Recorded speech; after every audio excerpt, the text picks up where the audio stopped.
ძალიან სამწუხარო ამბავი გვაქვს თურქეთის კლინიკიდან.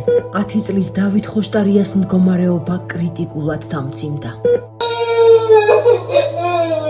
İçeride dolanan bir şey mi o yoksa serum askısı mı onu bir anlayın. Çekilirken biz hepsini çıkarttık. ბავშვი მსოფლიოში ყველაზე ბერად დაავადებას რhabdiosarkomas ებრძვის. ეს არის აგრესიული და იშვიათი კიბო, რომელიც რბილ-ქსოვილებში ვითარდება. პატარა ანგელოზის გადარჩენის ერთადერთი გზა ახლა რადიოლოგიაა, რომელიც $15,000 ჯდება. ბავშვს ასევე სასიცოცხლო საჭიროება ქიმიოთერაპია. ჯანდაცვის სამინისტროს დაფინანსება ამოიწურა. რაქნა საბრალო დედამ, რომელიც სრულად მარტოა ამ ბრძოლაში. ჩვენი ქართველი ბიჭუნა სიცოცხლეს ახლა საათები და წუთები წყვეტს. არ დავუშვათ, რომ ამ წყეული უფლობის გამო ბავშვის გაციებული სხეული დაუბრუნდეს ჩვენს სამშობლოს.